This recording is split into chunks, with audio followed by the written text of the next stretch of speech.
1972, c'est la naissance du Front commun. Un affrontement historique entre le gouvernement et ses employés éclate. 3 centrales syndicales défient la loi et l'ordre.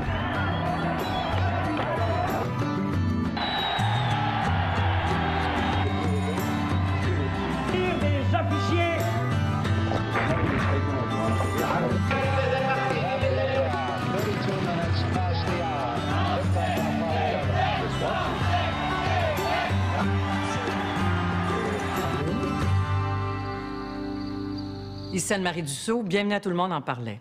En 1972, les 210 000 syndiqués du secteur public ne gagnent pas encore 100 $ par semaine. Une ronde de négociations difficile s'engage alors avec le gouvernement. Une coalition peu ordinaire se forme. 3 chefs syndicaux unissent leurs forces. L'enjeu est crucial, un salaire décent pour les travailleurs. D'un côté, on retrouve le Front commun syndical déterminé à gagner la bataille. De l'autre, le gouvernement de Robert Bourassa, résolu à faire respecter la loi et l'ordre. L'affrontement est inévitable. La paix sociale est bouleversée et le prix à payer est élevé pour les chefs syndicaux.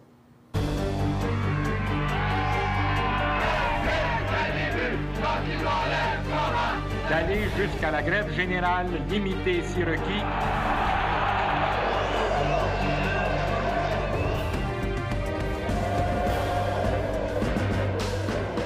Depuis 1964, les employés du secteur public ont droit de se syndiquer. Mais en 1972, ils adoptent une toute nouvelle stratégie pour négocier avec le gouvernement. Ils se regroupent tous en un front commun intersyndical. Une force de frappe sans précédent que doit affronter le jeune ministre de la fonction publique, Jean-Paul Lallier. Nous vivons quelque chose qui n'a pas de précédent en Amérique du Nord. À la tête de cette armée de 210 000 employés, 3 chefs. Marcel Pepin, aujourd'hui décédé, dirige les 100 000 membres de la Confédération des syndicats nationaux, la CSN. Louis Laberge, disparu également, préside la Fédération des travailleurs du Québec, la FTQ, qui compte plus de 40 000 membres. Le 3e, Yvon Charbonneau, le nouveau chef de la Corporation des enseignants du Québec, la CEQ, une centrale de 60 000 membres. Ce sont des gens extrêmement populaires dans leur milieu syndical. Les syndicats sont au plus fort, je pense, de leur énergie, je pense. Et ils s'en viennent traiter avec l'État ensemble. Et ils traitent avec un gouvernement qu'ils perçoivent relativement faible parce qu'il est jeune et qui a traversé la crise d'octobre. Marcel Pepin est l'âme dirigeante de cette nouvelle alliance syndicale, affirme Michel Rioux, son attaché de presse à la CSN. Les revendications de fond, c'est lui qui les a mises au point, qui les a portées, qui a fait les ajustements avec les autres centrales. Et ça, c'était reconnu par les 2 autres organisations. On s'aperçoit que c'est quelqu'un qui est extrêmement puissant sur le plan intellectuel, mais qui a un sens de l'État aussi. Mais en même temps, qu'il faut partager les richesses. Partage de la richesse, c'est d'abord et avant tout un salaire décent. Les employés de l'État en ont assez de leur maigre chèque de paye. Avec la prime, ça nous donne 81 $ clair. Vous faites la grève pourquoi, personnellement, monsieur? Parce qu'on n'est pas assez rémunéré. C'est votre raison principale? Certainement. Monsieur Laviolette, vous êtes préposé aux malades. Vous gagnez combien par semaine ici? Ici, Claire, je gagne 75 $. Est-ce qu'avec 75 $ par semaine, vous réussissez à joindre les 2 bouts? Bien, il le faut, mais avec difficulté. Alors, vous attendez à gagner combien? Au moins 100 $ clair par semaine pour arriver. C'est lorsque le mari tombe malade, une femme il y a juste une femme pour travailler avec 100 $, je trouve que c'est pas exorbitant. Près de 60 des syndiqués du secteur public ne gagnent pas 100 $ par semaine, l'équivalent d'environ 575 $ en chiffres d'aujourd'hui. Le Front commun veut changer la donne et exige en priorité un salaire plancher. 100 $ par semaine minimum pour tous, clament les troupes. Le ton des négociations est donné. C'est une manière très synthétique, très ramassée de galvaniser nos troupes aussi. 100 $ par semaine. Il n'y a pas quelque chose de plus clair que ça. Le Front commun a réussi à démontrer qu'il valait mieux une société bâtie sur des rémunérations relatives aux besoins des salariés et non pas uniquement à la loi de l'offre et de la demande. Vous, Monsieur le ministre, Pour Muriel Laliberté, sténodactylo à l'hôpital Notre-Dame, gagner 100 $ par semaine équivaut à une augmentation de salaire de 40 %. Ça représentait quand même de très grosses augmentations de salaire. Entre nous, on n'y croyait pas vraiment. On ne pensait pas atteindre ça. C'était un rêve, là. Sur toutes les tribunes, le ministre Lallier défend bec et ongle la politique salariale de son gouvernement. Pas question de hausser les salaires au-dessus de la moyenne provinciale. Pourquoi est-ce que l'État, à ce moment-ci, paierait dans le secteur public, à même les fonds publics, à même les taxes de tous les autres travailleurs et de tous les citoyens du Québec, des salaires qui comportaient des augmentations de près de 50 % pour les plus bas. Alors que l'objectif de l'État, c'est précisément de faire en sorte que l'ensemble des travailleurs du Québec voient leur revenu minimum augmenter, et ça le plus rapidement possible. Et c'était ça l'enjeu. On disait aux syndicats, vous négociez pour un nombre restreint de personnes. Nous, on parle au nom de l'ensemble de la collectivité, d'où l'enjeu public. Deux positions irréconciliables. Jean Cournoyer, alors ministre du Travail, l'a tout de suite compris. On était convaincus du côté du ministère du Travail que ça ne marcherait pas. Peut-être 100 $ un jour, mais pas maintenant. Donc, l'affrontement était prévisible dès 1970.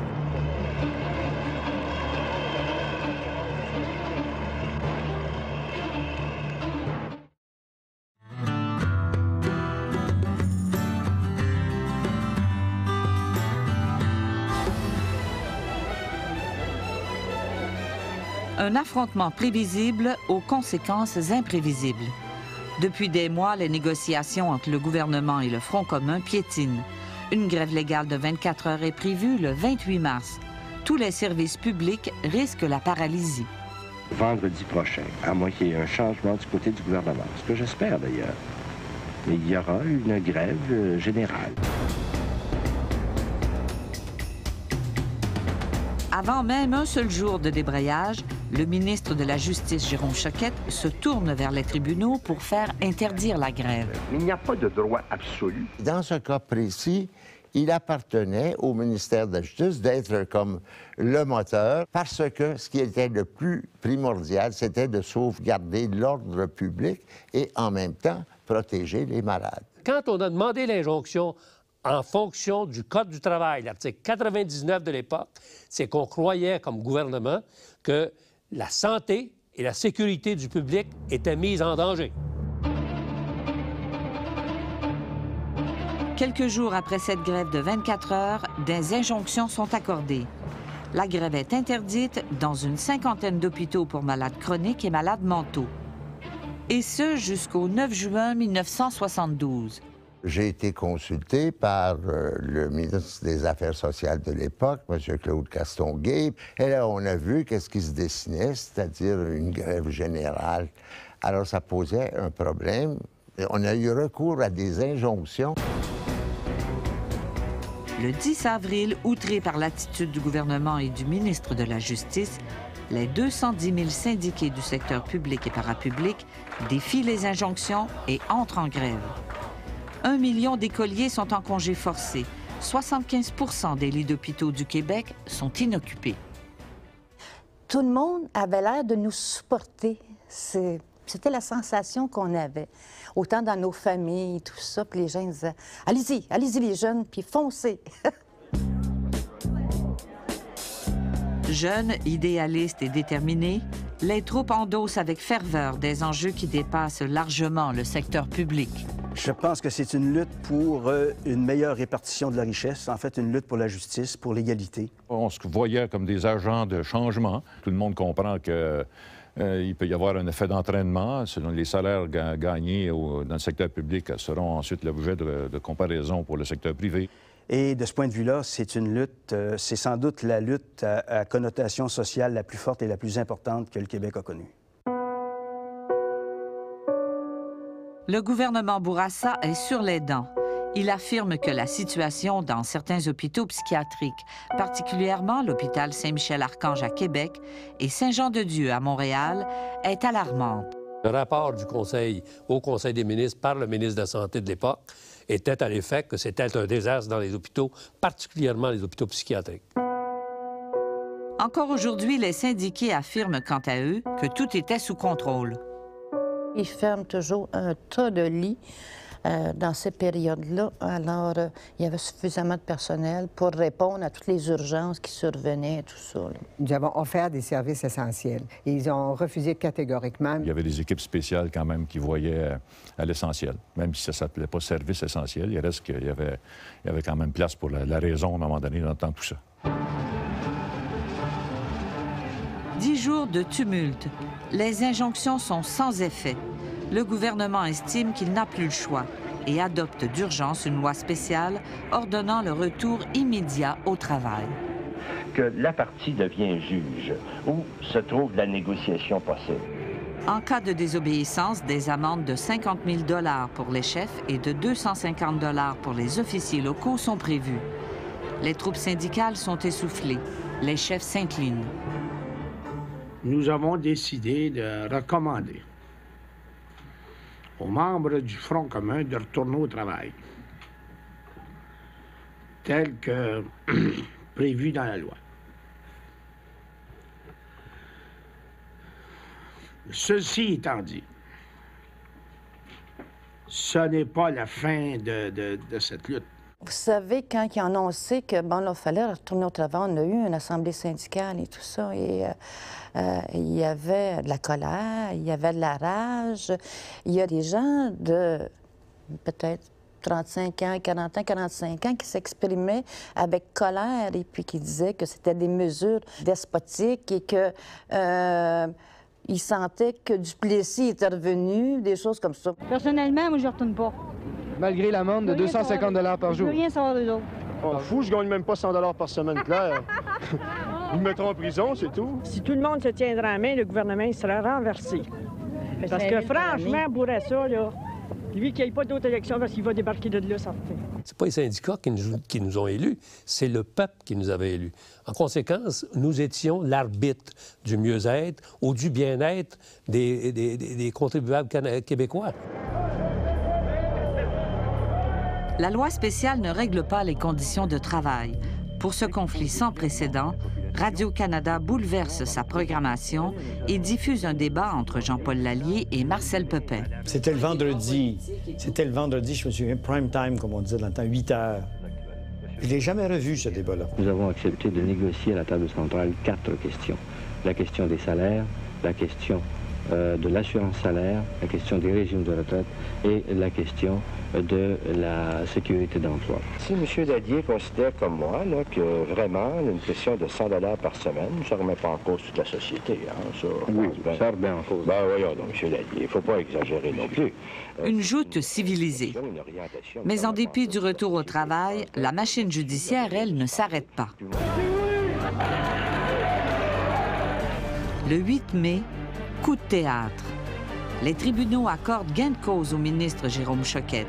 Reconnu coupable d'outrage au tribunal pour avoir défié les injonctions, les 3 chefs, Pepin, Laberge et Charbonneau, sont condamnés à 1 an de prison.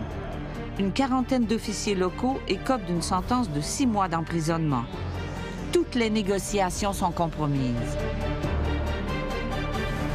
Moi, je n'ai pas considéré que c'était sacré, la négo. J'ai considéré que le respect de la loi et des tribunaux, ça, c'était sacré. Le jugement est déposé et semble, d'après nos renseignements, exécutoire à partir de maintenant, alors que ceux qui sont membres de la Sûreté du Québec parmi vous s'avancent et viennent nous prendre.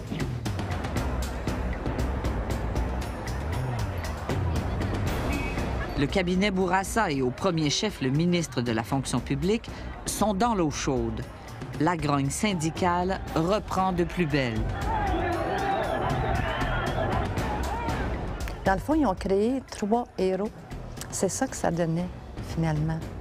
Parce que même ceux qui n'étaient pas compatissants ou qui n'étaient pas d'accord avec notre cause, quand ils ont vu l'emprisonnement, il y en a beaucoup qui, tout à coup, réalisaient que c'était une bavure que le gouvernement venait de faire.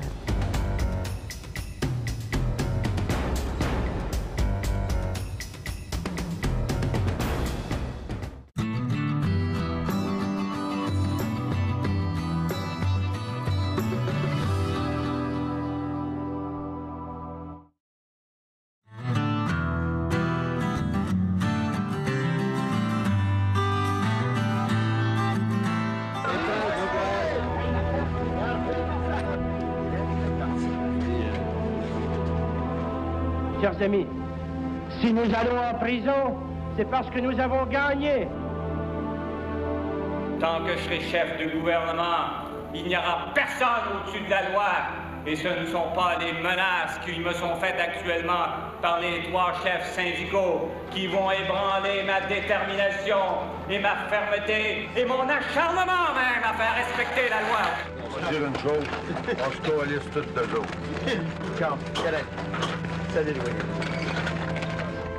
On sent parfois que ça pèse lourd. Puis moi, j'avais une jeune famille à l'époque.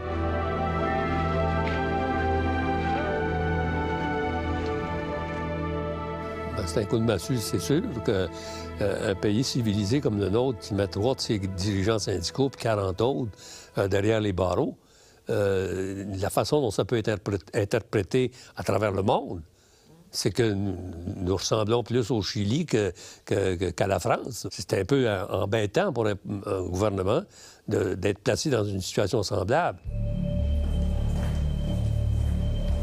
Condamnée elle aussi à 6 mois de prison, Bibiane Jean traverse difficilement l'épreuve. Elle n'a jamais oublié. En prison le soir, c'est-à-dire à 10 heures, couchée dans une petite cellule avec la porte barrée. Et on avait comme cabinet d'aisance une chaudière à côté de notre lit. C'était vraiment terrible. Qu'est-ce que je ressentais? Jamais que je leur pardonnerai de nous avoir envoyés en prison, ça c'est bien sûr. Le 9 mai, par solidarité pour les chefs emprisonnés, 3000 personnes se rassemblent devant la prison d'Orsainville. Dans les jours qui suivent, des syndiqués amorcent un mouvement de désobéissance civile. Les chantiers de construction s'arrêtent. En 48 heures, près de 300 000 syndiqués débraient. C'est le 12 ou le 13 mai. La presse, Le Devoir, De Gazette, Le Journal de Montréal, il n'y a pas eu de journaux ces journées-là. Dans divers postes de radio, à Thetford Mines, à Sept-Îles, à Sherbrooke, à Sorel, les travailleurs ont occupé les postes de radio, puis c'est eux qui faisaient l'information en direct, qui faisaient les nouvelles. À Bécomo et à Port-Cartier, les syndiqués prennent contrôle de la ville. Tout est paralysé. À Sept-Îles, les employés de l'Iron Ore se joignent aux grévistes. La tension monte, un automobiliste fonce dans une ligne de piquetage. Herman Saint-Gelais, un travailleur de 22 ans, est mortellement atteint.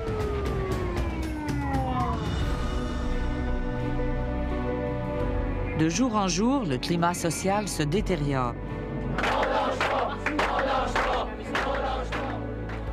Pour se sortir du bourbier, Bourassa démet Jean-Paul Lallier de ses fonctions et le remplace par Jean Cournoyer à la tête de la fonction publique. C'est clair que l'emprisonnement et ses suites ont changé le rapport de force. Et ça, au gouvernement, on l'a saisi. Et à la table de négociation, ça s'est traduit avec l'arrivée de Cournoyer par des offres qui ont été de beaucoup supérieures à ce qui avait été jusque-là le fait du gouvernement. Avec sa nouvelle équipe de négociateurs, Jean Cournoyer dénoue l'impasse. Mais le règlement coûte cher au gouvernement.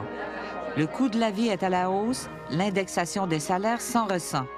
Des fonds de pension sont accordés, les salaires sont haussés et uniformisés. Mais Jean Cournoyer maintient qu'il n'a pas fait de cadeau. Moi, je pense qu'on a réglé conformément à la politique salariale du gouvernement. Le 100 $ par semaine est accordé à la 3e année d'application de la Convention. Sortis temporairement de prison, le temps d'en appeler de la décision de la Cour, les chefs crient « victoire ». Une victoire, oui, mais les 3 chefs syndicaux retournent en prison, finir leur peine, après avoir été déboutés en appel. C'est pas la CSN qui va nous dire quoi faire. On est là pour orienter les travailleurs, mais on n'est pas là pour les imposer quoi que ce soit, monsieur. 30 000 syndiqués se détachent de la CSN pour fonder la centrale des syndicats démocratiques. Il s'est fait un clivage sur le plan du développement des idéologies. Les rapports que nous avons, de façon assez quotidienne, indiquent qu'il va y avoir une participation quand même très substantielle au congrès de fondation. Les fonctionnaires et les infirmières quittent aussi la centrale. Affaiblis, les fronts communs du secteur public n'auront plus jamais le même pouvoir de négociation ni la même force de frappe.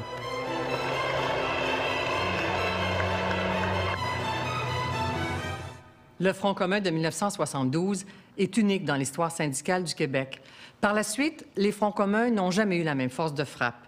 Il n'y a plus jamais eu de grève de cette ampleur et pour cause, le droit de grève a été limité par la loi sur les services essentiels. Et même plusieurs conventions collectives ont été imposées par des lois spéciales.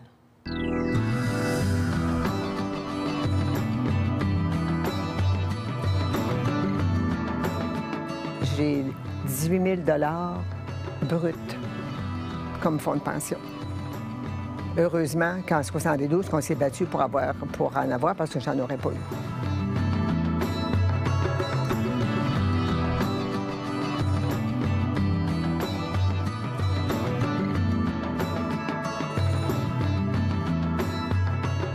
On a comme perdu le pouvoir de faire la grève. Là. Au bout d'une journée, tu as tellement d'injonctions et tellement d'amendes à payer de toutes les sortes que finalement tu rentres. Là.